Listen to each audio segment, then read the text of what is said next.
എന്നെ കരുതുവാൻ കാക്കുവാൻ പാലിപ്പാൻ യേശു എന്നും മതിയായവൻ. നമ്മെ കരുതുവാൻ കാക്കുവാൻ പാലിപ്പാൻ യേശു എന്നും മതിയായവനേ.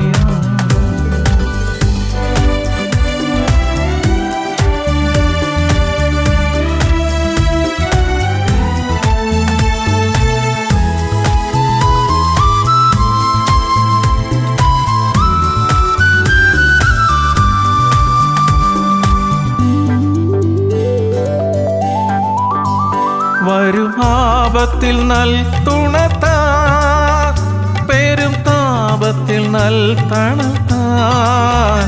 വരും ആപത്തിൽ നൽ തുണത്താൻ, പെരും താപത്തിൽ നൽ തണുത്താൻ. ഇരുൾ മൂടുമെൻ ജീവിത പാതയിലും തരും വെളിച്ചവും അഭയവും താൻ. ഇരുൾ മൂടുമെൻ ജീവിത പാതയിലും തരും വെളിച്ചവും അഭയവും താൻ. എന്നെ കരുതുവാൻ കാക്കുവാൻ പാലിപ്പാൻ യേശു എന്നും മതിയായവൻ. ഹല്ലേലൂയ. സ്തോത്രം സ്തോത്രം സ്തോത്രം സ്തോത്രം. ദൈവനാമത്തിന് മഹത്വം ഉണ്ടാകട്ടെ. അനുദിന ചിന്ത. You shall have no other gods before me. ഞാനല്ലാതെ അന്യ ദൈവങ്ങൾ നിനക്കുണ്ടാകരുത്. ആമേൻ. ഇന്ന് മനുഷ്യൻ ആരെയാണ് ആരാധിക്കേണ്ടത് എന്നറിയാതെ നെട്ടോട്ടമോടുകയാണ്. മനുഷ്യൻ പലതിനെയും ദൈവമാക്കുന്നു.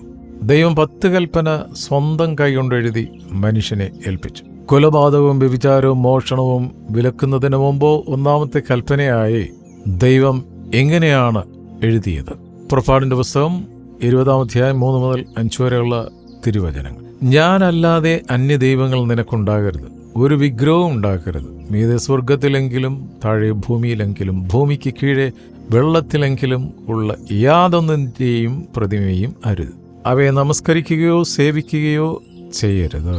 ദൈവത്തിന്റെ ഈ കൽപ്പന അനുസരിച്ചാൽ 1000 തലമുറ വരെ ദൈവത്തിന്റെ ദയയ്ക്ക് പ്രാപ്തരാകും എന്നും അവർക്ക് അനുഗ്രഹങ്ങൾ ലഭിക്കുമെന്നും വചനം വ്യക്തമായി നമ്മളെ പഠിപ്പിക്കുന്നു.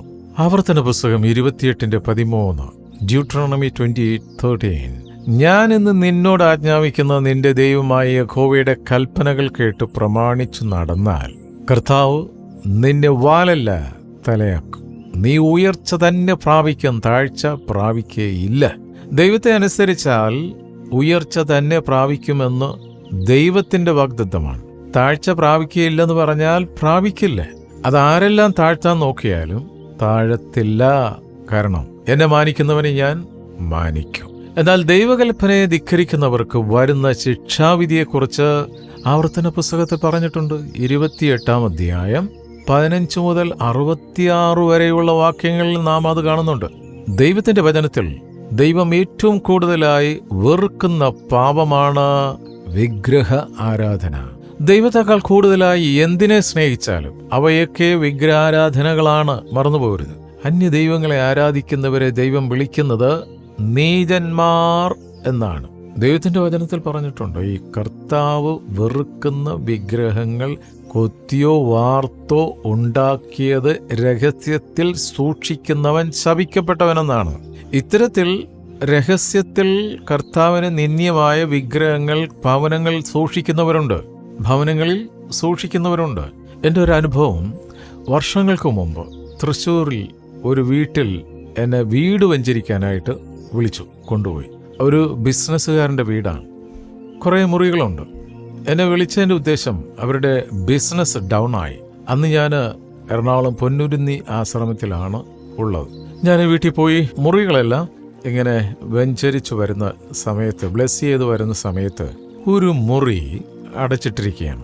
ഞാൻ ആ കുടുംബസ്ഥനോട് പറഞ്ഞു, ഈ മുറിയൊന്ന് എനിക്ക് തുറന്നു കാണിക്കാവോ? അപ്പോൾ അദ്ദേഹം പറഞ്ഞു, അതിലൊന്നില്ല ഫാദർ, അതിലൊന്നില്ല. അപ്പോഴെനിക്ക് എന്തോ മുന്നോട്ട് പോകാനായിട്ട് പ്രേരണ ഉണ്ടായില്ല. ഞാൻ പറഞ്ഞില്ലേ, ഈ മുറി ഒന്ന് തുറന്ന് കണ്ടാൽ മാത്രമേ ഇനി ഈ വീട് വെഞ്ചരിപ്പ് കംപ്ലീറ്റ് ആകുകയുള്ളൂ.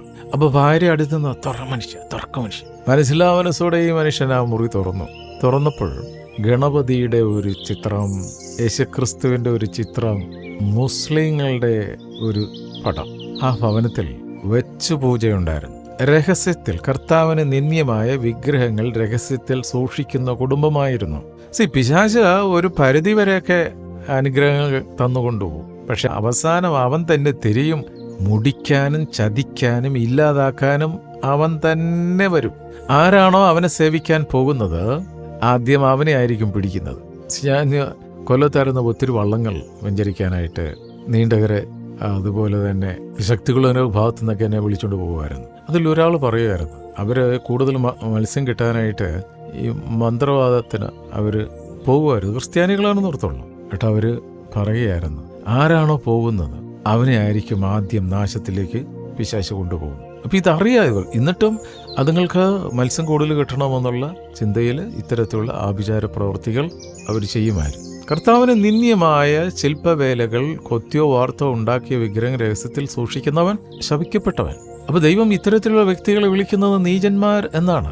ആവർത്തന പുസ്തകം 13:13 നിങ്ങൾ അറിഞ്ഞിട്ടില്ലാത്ത അന്യദൈവങ്ങളെ നാം ചെന്ന് സേവിക്കാമെന്ന് പറയുന്ന നീചന്മാർ നിങ്ങളുടെ ഇടയിൽ നിന്ന് പുറപ്പെട്ട് തങ്ങളുടെ പട്ടണത്തിലെ നിവാസികളെ വശീകരിച്ചിരിക്കുന്നു.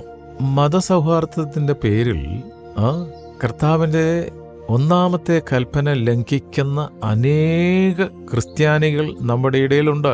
സ്തോത്രം. അവർക്ക് ക്രിസ്തുവും കൃഷ്ണനും ഒന്ന് തന്നെയാണ്. അത്തരത്തിലുള്ള വിഗ്രഹങ്ങൾ ഉണ്ടാക്കി കുടുംബത്തിൽ വച്ചിട്ടുണ്ട്.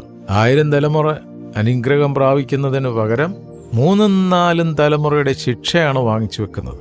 മറ്റൊരവസരത്തിൽ വേറൊരു ഭവനത്തിൽ, ഒരു കന്യാസ്ത്രീയുടെ ഭവനം വെഞ്ചരിക്കാനായിട്ട് പോയപ്പോൾ അവിടെ മാതാവിൻ്റെ ഒരു സ്റ്റാച്ചു.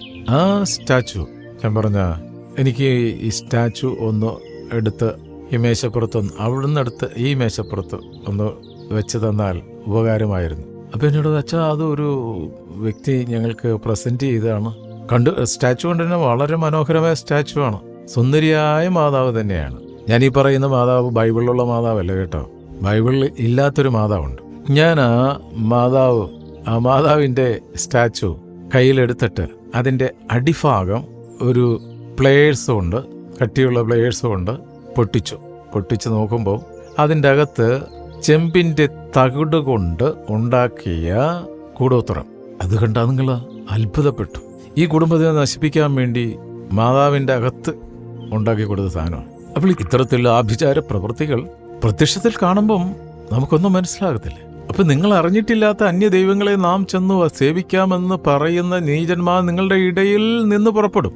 ജാതികൾ കൊണ്ടു നടക്കുന്ന പല ആചാര അനുഷ്ഠാനങ്ങളും ക്രിസ്ത്യാനി നിന്റെ കൈത്തണ്ടിലുണ്ട്. നിന്റെ മന്ത്രച്ചരടുകൾക്ക് ഞാൻ എതിര് എന്ന് കർത്താവ് പറയുമ്പോൾ നീ കെട്ടിയിരിക്കുന്ന വെള്ളച്ചരടായാലും കറുത്ത ചരടായാലും എൻ്റെ കർത്താവിൻ്റെ തിരുവചന പ്രകാരം കർത്താവിന് വെറുപ്പുള്ള കാര്യമാണ്. പണ്ട് ഞാൻ ആലപ്പുഴ ആശ്രമത്തിലായിരിക്കുമ്പോൾ അർത്തിങ്കപ്പള്ളിയിലെ തിരുനാളിന് അവിടെ അടിമ കെട്ടിക്കാൻ പോയിട്ടുണ്ട്. അവിടുന്ന് കൊടുക്കുന്നത് വെള്ളച്ചരടാണ്, സെബസ്ത്യാനോസിൻ്റെ വെള്ളച്ചരട്.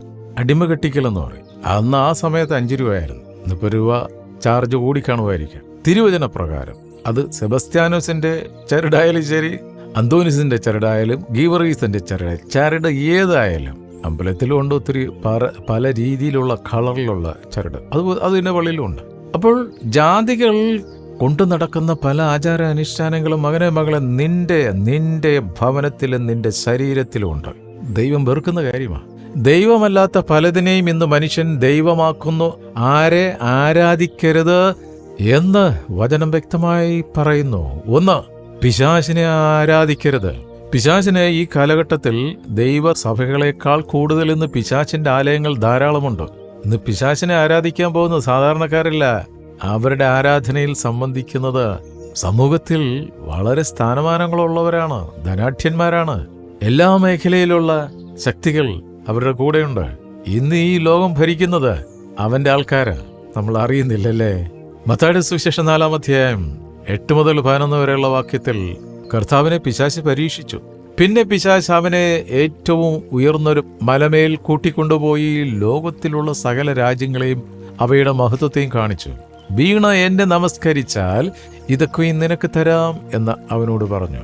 യേശു പിശാചിനോട്, സാത്താനേ, എന്നെ വിട്ടു പോ, നിന്റെ ദൈവമായ കർത്താവിനെ നമസ്കരിച്ചു അവനെ മാത്രം ആരാധിക്കാവൂ എന്ന് എഴുതിയിരിക്കുന്നുവല്ലോ എന്ന് പറഞ്ഞു. അപ്പോൾ പിശാച് യേശുവിനെ വിട്ടുപോയി. ദൂതന്മാർ അടുത്തു വന്ന് യേശുവിനെ ശുശ്രൂഷിച്ചു. ദൈവം തന്നെ കർത്താവിനെ പരീക്ഷിക്കാൻ ഇവൻ കൂടിയെങ്കിൽ, പച്ചമരമായ കർത്താവിനെ പരീക്ഷിക്കാൻ സാത്താൻ വന്നെങ്കിൽ ഉണക്കക്കൊള്ളികളായ നമ്മളെ എത്രയധികം. സ്തോത്രം. അറിഞ്ഞോ അറിയാതെയോ പിശാചിനെ ആരാധിക്കുന്ന അനേകർ നമ്മുടെ ഇടയിലുണ്ട്. ഈ ആരാധന മുഴുവനും പോകുന്നത് ആർക്കാണെന്ന് അറിയണമെങ്കിൽ ദൈവമക്കളെ, വീട്ടിലിരിക്കുന്ന ബൈബിൾ തുറന്ന് പഠിക്കണം, വായിക്കണം. പരിശുദ്ധാത്മാവ് ദൈവം വചനം പഠിപ്പിച്ചു തരും. 2, ആകാശ സൈന്യങ്ങളെ ആരാധിക്കരുത്. ആവർത്തന പുസ്തകം 4:19.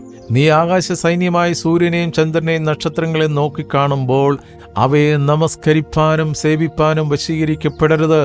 അവയെ നിന്റെ ദൈവമായ കർത്താവ് ആകാശത്തിന് കീഴെ ഉള്ള സർവ്വജാതികൾക്കും പങ്കിട്ടു കൊടുത്തിരിക്കുന്നു.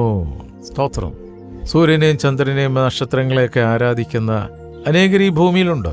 എന്നാൽ കർത്താവിൻ്റെ രക്തത്താൽ വീണ്ടെടുക്കപ്പെട്ട മകനെ, മകളെ, നീ ഒരു ക്രിസ്ത്യാനിയാണെങ്കിൽ, if you are a follower of Christ, Yeshu ക്രിസ്തുവിനെ മാത്രം അനുകരിക്കുന്നവനാണെങ്കിൽ, നിന്റെ ഭവനത്തിൽ ഈ പറയപ്പെടുന്ന ഒരു ആചാര അനുഷ്ഠാനങ്ങളും ഉണ്ടാകാൻ പാടില്ല. സ്തോത്രം.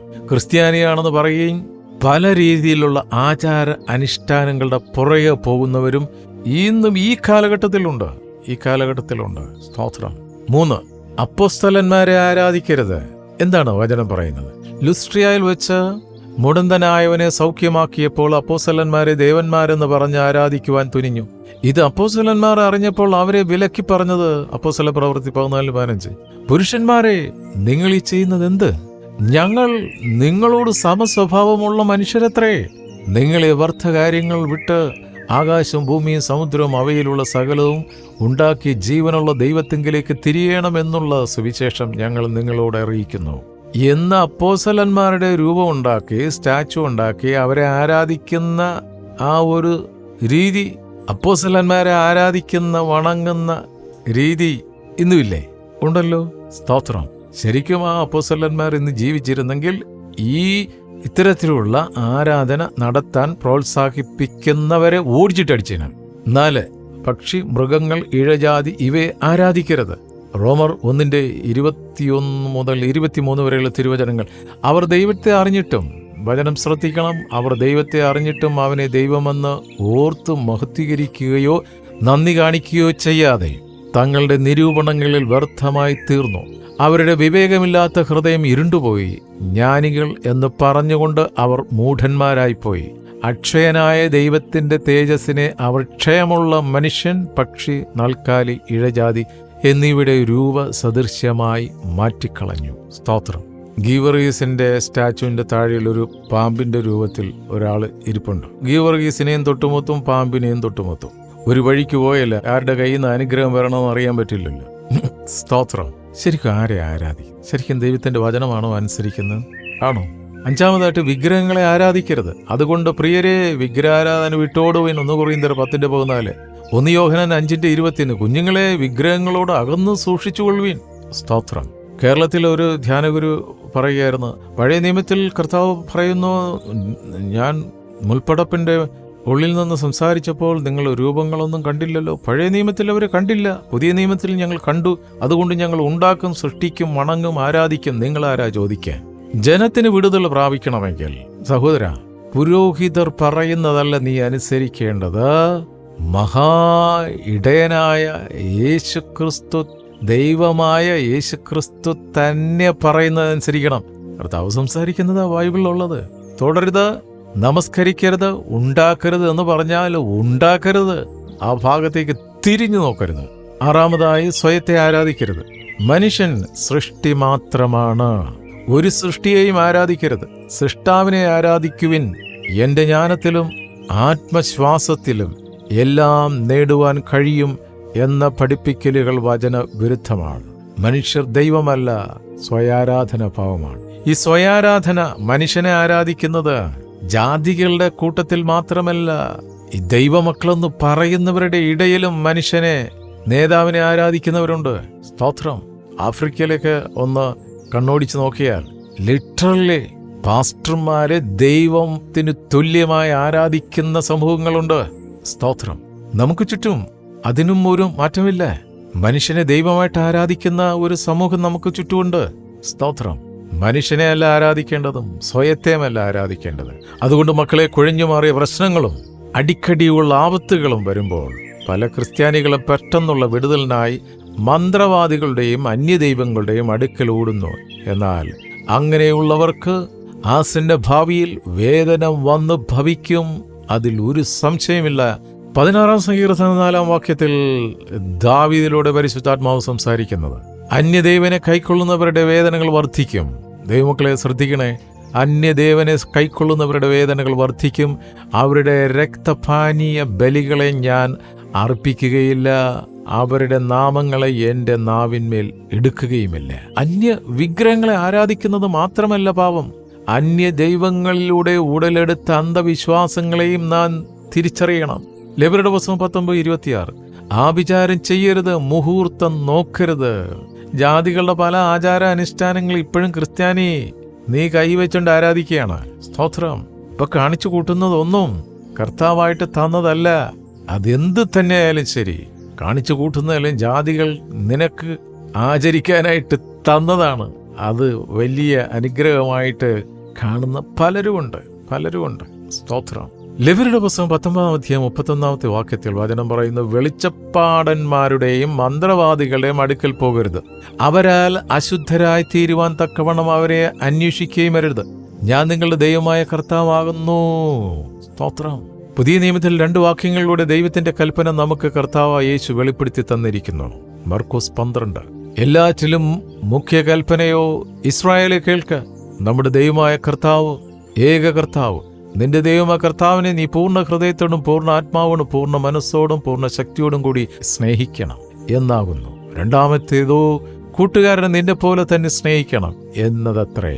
ഇവയിൽ വലുതായിട്ടും മറ്റൊരു കൽപ്പനയില്ല എന്ന് ഉത്തരം പറഞ്ഞു.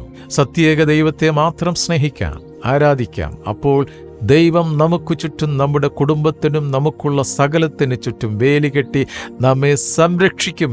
യോശുവയെ പോലെ നമുക്ക് പറയാം, ഞാനും എൻ്റെ കുടുംബവുമോ ഞങ്ങൾ കർത്താവിനെ തന്നെ സേവിക്കും. ആമേൻ. ഈ വചനങ്ങളാൽ കർത്താവ് നമ്മളെ അനുഗ്രഹിക്കട്ടെ. പ്രാർത്ഥിക്കാം.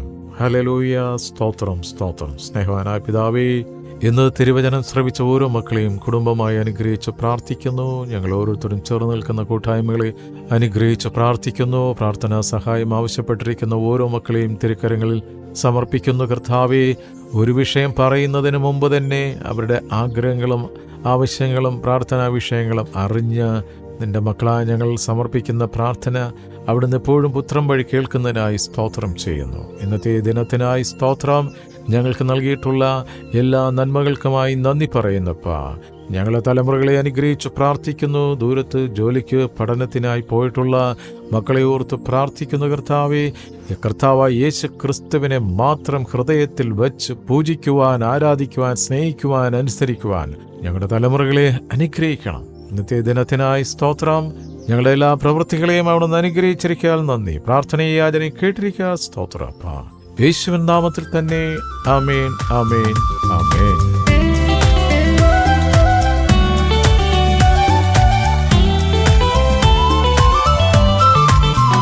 പിന്നിൽ വാസസ്ഥലമൊരുക്കി പരം പ്രാണപ്രിയൻ വിരവിൽ, പിന്നിൽ വാസസ്ഥലമൊരുക്കി